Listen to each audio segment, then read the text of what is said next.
Sakto na.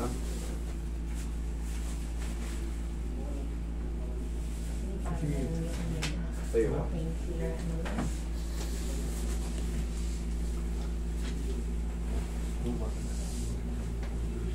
Sige, ikaw patagilid.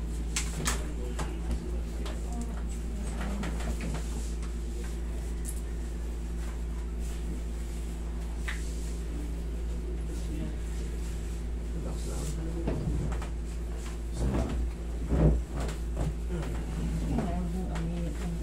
Gawin lang sa'yo.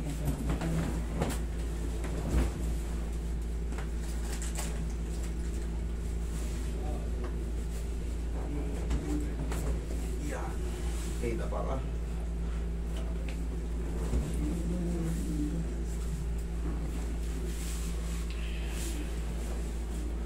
Ano ang pinaka-long drive mo? Pinaka-malayong na drive mo? Siguro, uuwi na kayo Pangasinan. Pangasinan, mga 5 hours. Saka pag naglalaro ako, pag medyo, ano na, nakaramdaman ko yung likod ko. Squeeze mo rin yung balakang mo. Ha?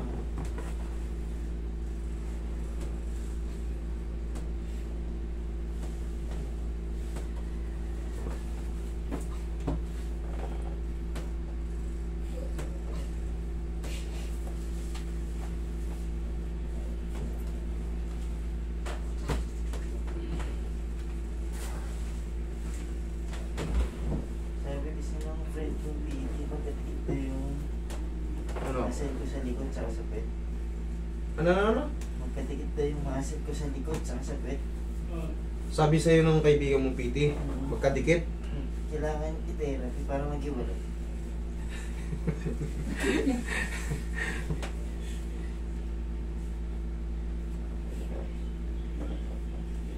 Magkadikit na yung muscle mo.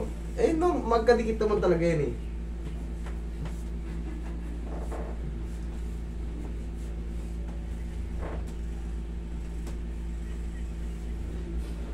Okay.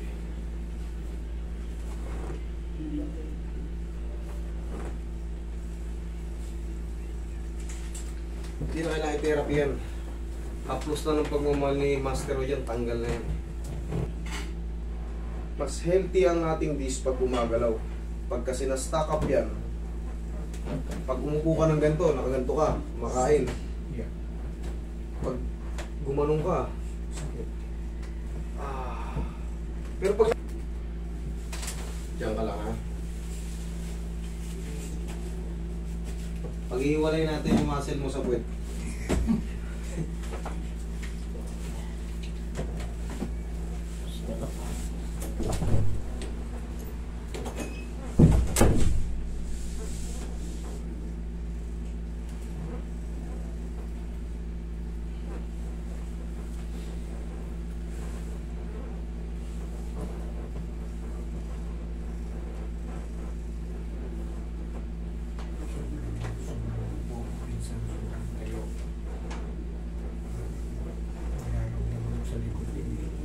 Sobrang tayo, sobrang upo.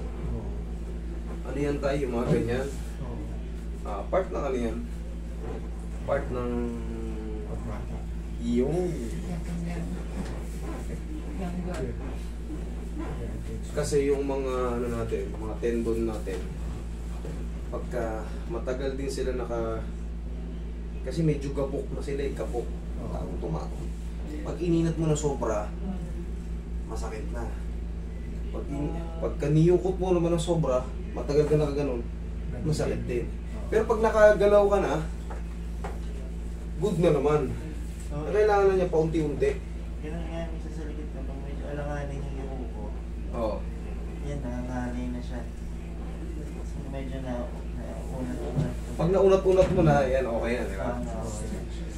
Kaya kailangan tayo, mag-iinat-inat din kahit paano.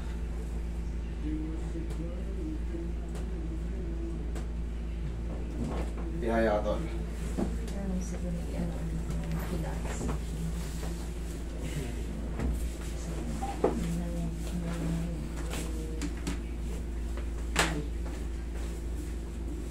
Sir, pataas ang bala.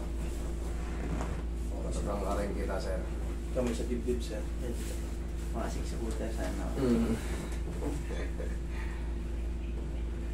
Relax lang.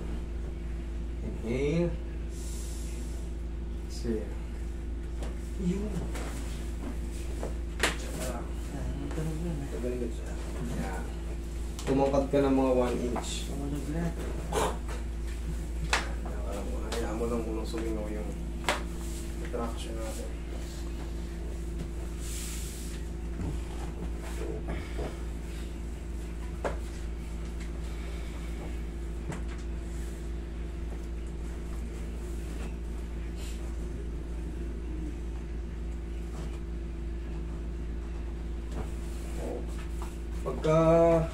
Pagka may balakang problem tayo, pagtatayo tayo, tagilid muna.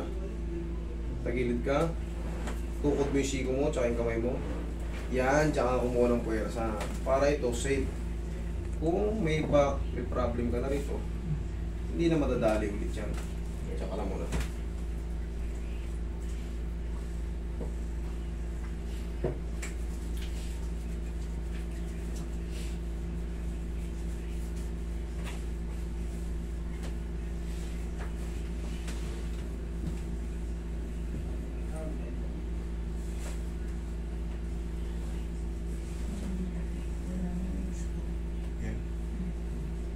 Wala na yung sakit. Oh, kasalanan nyo yan. Pumunta kayo rito.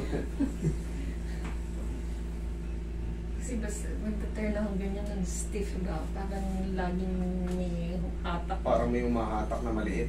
Magsik. Yung tinraction natin, maraming bagay na madidiscover nyo pa na ano. Yun na kasi Hindi ba cause pinaka-general. minsan ng tension headaches? Nagkakaroon naman ng tension sa headaches.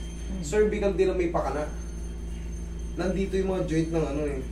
Pag mayroon ano yan, kapangyarihan kasi ng cervical, head to pa ganun sa kamay. Pag mayroon tayong impingement sa cervical, possible na sumakit din ang ulo natin. Kasi several months ago ganun, ilang buwan yung ganun. Magpa-check ako, sabi tension headache. Thank you so much, ha? Thank you.